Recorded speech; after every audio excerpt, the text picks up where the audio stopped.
Oommen Chandy, an Indian politician and the former Chief Minister of Kerala. He was born in 1943 in Puthupalli. Oommen Chandy started his political career through the Kerala Students' Union, which he served as the president from 1967 to 1969. He has served as a minister in the government of Kerala 4 times. സമൂഹം ഒന്നാകെ സ്നേഹിക്കുകയും ആദരിക്കുകയും ചെയ്യുന്ന ഒരു വലിയ വ്യക്തിത്വത്തിൻ്റെ ഉടമയാണ് അഭിമന്യനായ ക്രിസോസ്റ്റം തിരുമേനി. തിരുമേനി ഒരു സമുദായത്തിൻ്റെ മാത്രമല്ല, ഒരു വിഭാഗത്തിൻ്റെ മാത്രമല്ല, ഈ നാടിനാകെ സമൂഹത്തിനാകെ സ്നേഹവും കരുതലും നൽകി ജനങ്ങളെ സ്നേഹിച്ച് ജനങ്ങളുടെ മനസ്സ് കീഴടക്കിയ ഒരു ആധ്യാത്മിക നേതാവാണ് അദ്ദേഹം. സ്വന്തം വിശ്വാസങ്ങളിൽ ഉറച്ച് നിൽക്കുമ്പോഴും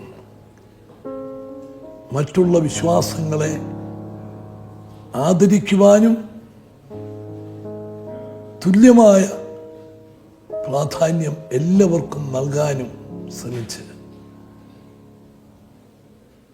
എല്ലാവരുടെയും ആദരവ് സ്വയം പിടിച്ചു പറ്റിയിട്ടുള്ള ഒരു വലിയ വ്യക്തിത്വമാണ്. തിരുമേനിയുടെ ജന്മശതാബ്ദിയോട് അടുക്കുന്ന ഈ അവസരം ഈ നാട് നൽകുന്ന എല്ലാവിധത്തിലുള്ള സ്നേഹത്തിനും ആദരവിനും ഞാനും പങ്ക് ചേരുകയാണ്.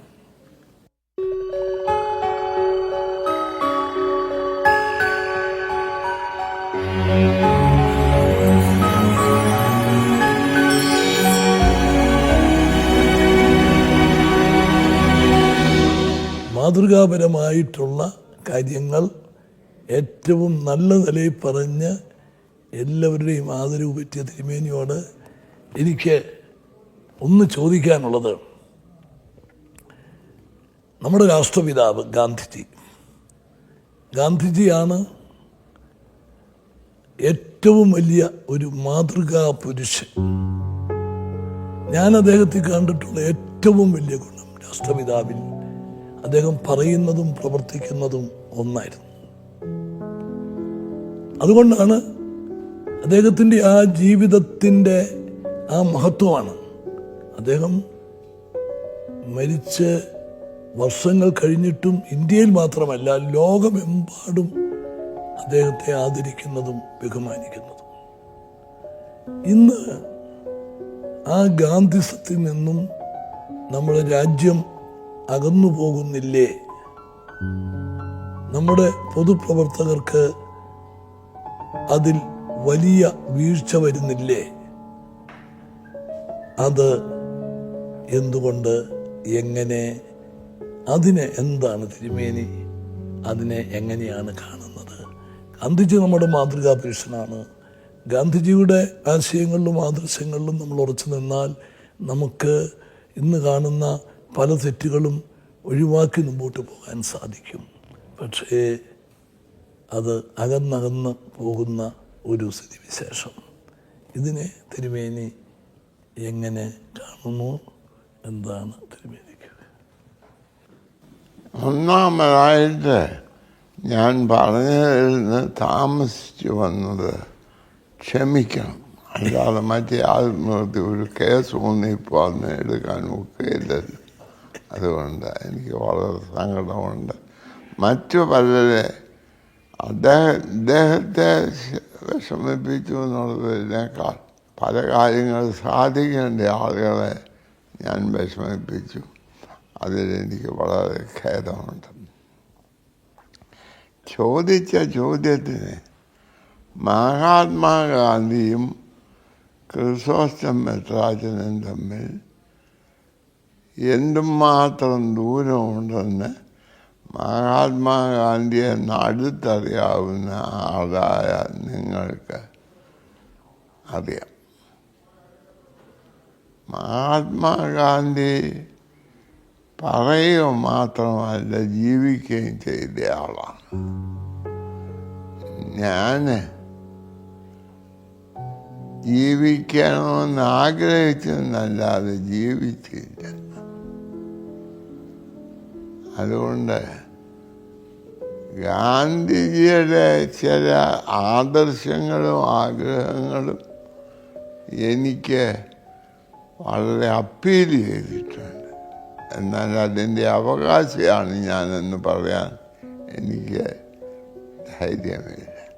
എന്നാൽ ഇന്ന് നമ്മളെ ആവശ്യം ഗാന്ധിജി ഈ യുഗത്തിന് പറ്റിയ രീതിയിൽ ഉള്ള നേതാക്കന്മാർ അത് രാഷ്ട്രീയത്തിൽ മാത്രമല്ല സമൂഹത്തിലും സഭകളിലും ഉണ്ടാകും.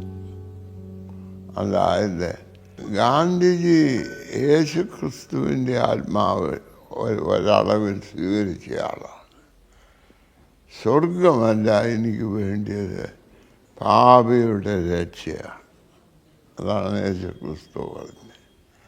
എൻ്റെ അഭിപ്രായം ഇന്ന് രാഷ്ട്രത്തിനും സഭയ്ക്കും വേണ്ടിയത് നമ്മളുടെ സൗകര്യമല്ല, മനുഷ്യൻ്റെ മനുഷ്യത്വമാണ്. മനുഷ്യത്വം ഇന്ന് നഷ്ടപ്പെട്ടാണ് വരുന്നത്. എൻ്റെ ചെറുപ്പത്തിൽ അമ്മയെ കൊല്ലാൻ എന്നൊന്ന് പറഞ്ഞാൽ തന്നെ പാവമായിട്ടിരുന്നതാണ്. ഇന്ന് കൊന്നാൽ പോലും പാവമല്ലാതായിപ്പോയി. അത് വലിയ ദോഷമാണ്. അതിന് രാഷ്ട്രം തന്നെ വിചാരിച്ചാലൊക്കുകയില്ല, സഭ തന്നെ വിചാരിച്ചാലൊക്കുകയില്ല. നമ്മളെല്ലാവരും കൂടി ലോകം ദൈവം മനുഷ്യന് ജീവിക്കാൻ തന്നതാണ്. ഇവിടെ മനുഷ്യൻ ജീവിക്കാൻ സഹായിക്കുന്ന പ്രവർത്തനത്തിന് ഒരുങ്ങണം, അല്ലാത്തതിന് മാറണം. അതിലെൻ്റെ അഭിപ്രായം, ഒന്ന് ജീവിക്കണം. ഇന്ന് ജനിക്കാനുള്ള സ്വാതന്ത്ര്യം വരെ എടുത്തു കളഞ്ഞ് അത് ജീവിക്കാനുള്ള സ്വാതന്ത്ര്യത്തിന് വേണ്ടിയാണെങ്കിലും എടുത്തു. അതിനുവേണ്ടി എനിക്ക് വലിയ വിരോധമില്ല.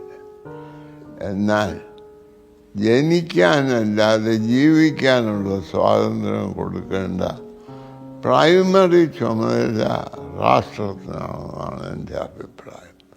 ഈ രാഷ്ട്രവും ജനങ്ങളും കൂടെ വ്യത്യാസപ്പെടുത്തരുത്. ഇവിടെ ക്ലിഫ് ഹൗസിൽ താമസിക്കുന്ന ഒരാൾ രാഷ്ട്രീയമല്ല. എൻ്റെ മാരാമണ്ണ് ആ കുടിലിൽ താമസിക്കുന്നയാളും രാഷ്ട്രീയ പ്രവർത്തകനാണ്. ഞാൻ എങ്ങനെ നടക്കണം എന്ന് തിങ്കളാഴ്ച മുതൽ ശനിയാഴ്ച വരെ മുഖ്യമന്ത്രി എന്നോട് പറയുന്നു. മുഖ്യമന്ത്രി എങ്ങനെ നടക്കണമെന്ന് ഞായറാഴ്ച ഞാൻ മുഖ്യമന്ത്രിയോട് പറയുന്നു.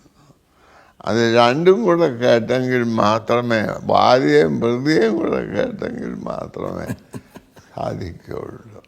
അതുകൊണ്ട് നമുക്കിന്നുള്ളത് പലരായിട്ട് കൂടി ഒരു കാര്യം ഒന്നും ഭംഗിയാക്കാതെ പോകാതെ നമ്മളെല്ലാവരും കൂടെ ഈ രാജ്യത്ത് ഇന്ന കാര്യങ്ങൾ സാധിക്കണം. ഞാൻ 4ാം ക്ലാസ്സിൽ പഠിക്കുമ്പോൾ പറഞ്ഞു, അടിസ്ഥാന ആവശ്യങ്ങൾ ശുദ്ധവായു, ശുദ്ധവെള്ളം, ഭക്ഷണം, വിദ്യാഭ്യാസം, പാർപ്പിടം, ഇങ്ങനെയുള്ള കാര്യങ്ങൾ എല്ലാവരും കൂടി നമ്മുടെ കേരളത്തിൽ സ്ഥാപിക്കണമെന്നുള്ളതാണ് എൻ്റെ അഭിപ്രായം.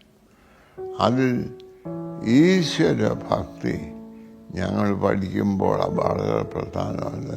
നല്ല പ്രാർത്ഥനയോടുകൂടിയാണ് തുടങ്ങുന്നത്. ഇന്ന് പ്രാർത്ഥിക്കണോ വേണ്ട, എനിക്ക് പ്രാർത്ഥിക്കണോ വേണ്ടായോ എന്നൊന്നും പ്രാർത്ഥിക്കണമെന്ന് പ്രാർത്ഥിക്കുന്ന പലരും പ്രാർത്ഥിക്കുന്നില്ലെന്ന് പറയുന്ന ആളുമില്ല. PT പുന്നൂസ് ഒരു പരിചയക്കാരനാണ്. അതെ, അദ്ദേഹത്തെ കോടതിയിൽ ചോദിച്ചു, നിങ്ങൾ ദൈവത്തിൽ വിശ്വസിക്കുന്നുണ്ടോ? അങ്ങനെ പറഞ്ഞു ഇല്ല. അങ്ങനെ ഒരു അമ്മാച്ചൻ ഇറങ്ങി പറഞ്ഞു, നീ എന്തിനാണ് അത്ര പോഷത്തെ ലോകം പറഞ്ഞു. എനിക്ക് ഉത്തരം പറയാൻ മനസ്സില്ല, നിനക്ക് ചോദിച്ചിട്ട് കാര്യമില്ല, നിന്നോട് പറഞ്ഞിട്ട് കാര്യമില്ല എന്നൊക്കെ പറഞ്ഞാൽ മതി പോരായിരുന്നു ചോദിച്ചു. ഉടനെ പുന്നൂസ് അമ്മാച്ചനോട് പറഞ്ഞു, അച്ഛാ ഞാനൊരു ചോദ്യം ചോദിക്കട്ടെ, ഞാനില്ലെന്ന് പറഞ്ഞാൽ ദൈവം ഇല്ലാതാവും? അപ്പോൾ അമ്മാച്ചൻ പറഞ്ഞു, അമ്മന് കോടതി മുറ്റത്ത് നിന്ന് എൻ്റെ ചെള്ളയ്ക്ക് അടിക്കുകയായിരുന്നു ചെയ്ത്. അതായത് അവൻ പറഞ്ഞു ദൈവം എല്ലാറ്റിൻ്റെയും മേലുള്ളവനാണ്. അവനൊന്ന് ദൈവം ഇല്ലെന്ന് പറഞ്ഞുകൊണ്ട് ഇതെൻ്റെ അപ്പനല്ലെന്ന് പറഞ്ഞുകൊണ്ട് അപ്പൻ നല്ലതാകും. അവൻ ചോദിച്ചത് അതാണ്. അതുകൊണ്ട് നമ്മുടെ ആവശ്യം ഈശ്വര സഹായം ആവശ്യമാണ്.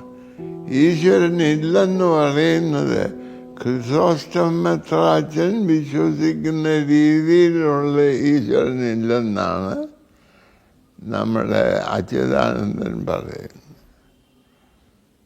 എന്നാൽ ഈശ്വരൻ ഇല്ലെന്ന് പറയുന്നില്ല. ഈശ്വരനെ അദ്ദേഹം മനസ്സിലാക്കിയ എന്നിൽ കൂടിയാണ്. അതുകൊണ്ടാണ് അദ്ദേഹം ഇങ്ങനെ പറഞ്ഞു പിടിപ്പിച്ചു പോയത്.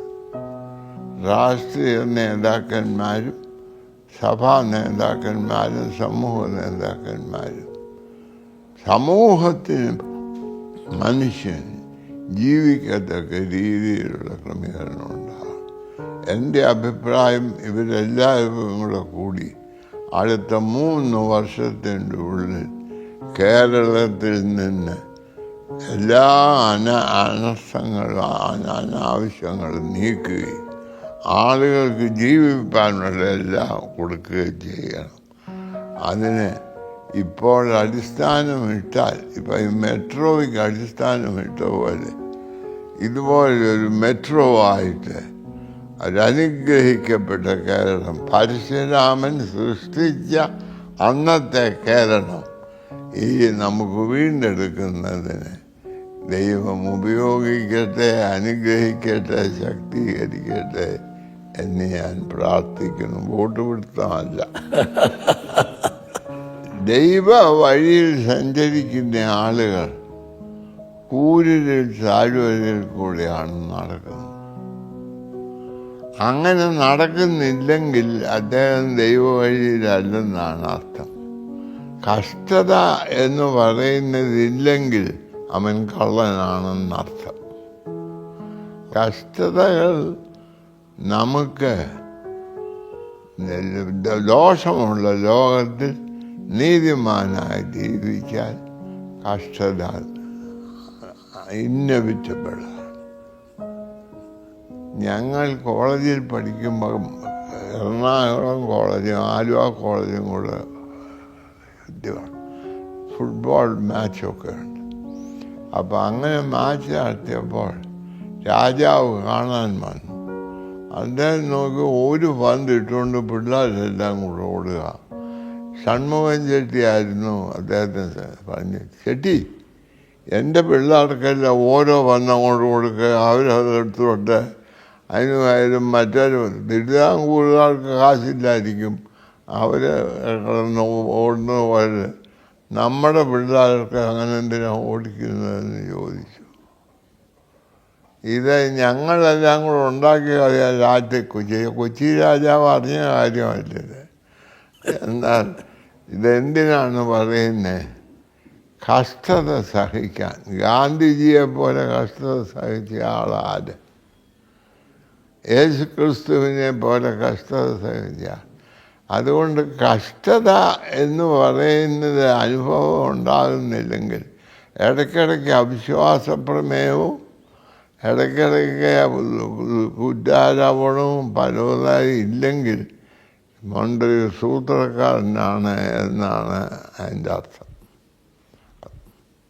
അടിസ്ഥാന ആവശ്യങ്ങൾ എല്ലാവർക്കും ലഭിക്കുന്നതിന് സകല കാര്യങ്ങളും ത്യജിച്ചുകൊണ്ട് പ്രവർത്തിക്കുന്ന ഒരു രാഷ്ട്രീയം നമുക്കുണ്ടാകുന്നതിന് ജഗദീശൻ സഹായിക്കണമെന്ന് പ്രാർത്ഥിക്കുകയും പ്രവർത്തിക്കുകയും അതിനായി നമ്മെ തന്നെ പ്രതിഷ്ഠിക്കുകയും ചെയ്യാം.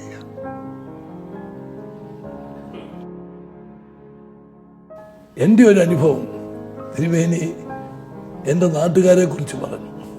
ഒരു പുസ്തകത്തിൽ എഴുതി, നർമ്മത്തിൽ എല്ലാവരും ആസ്വദിക്കുന്ന രീതിയിൽ പറഞ്ഞു. പക്ഷേ ഞങ്ങളുടെ നാടിൻ്റെ ഒരു ബലഹീനതയാണ് തിരുമേനി അതിലൂടെ ചൂണ്ടിക്കാണിച്ചത്. ഞങ്ങളുടെ നാട്ടിൽ കുറച്ച് മദ്യമൊക്കെ ഉപയോഗിക്കുന്നവരുടെ എണ്ണം കൂടുതലാണ്. തിരുമേനി അത് നല്ല നിലയിൽ തിരുമേനിയുടെ പുസ്തകത്തിൽ ഒരു അധ്യായം ഞങ്ങളുടെ പുതുപ്പള്ളിയെ കുറിച്ചുള്ളതാണ്. അവിടെ കൂടിയ കുടുംബ സദസ്സുകൾ, പള്ളികൾ, മറ്റ് സമുദായങ്ങളുടെ സമ്മേളനങ്ങൾ, അവിടെ ഒക്കെ ഇത് ചർച്ചാ വിഷയമായി.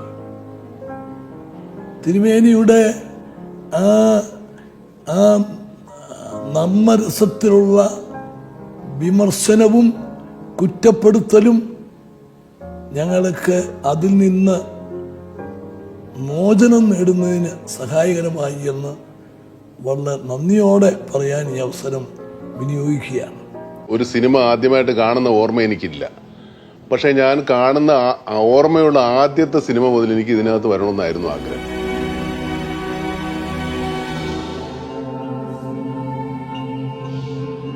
ഞാൻ സിനിമയിൽ വന്നില്ലെങ്കിൽ ഇപ്പൊ സിനിമ ഉണ്ടാവില്ല. അത്രത്തോളം ഞാൻ സിനിമയ്ക്ക് വേണ്ടി കഷ്ടപ്പെടുന്നു.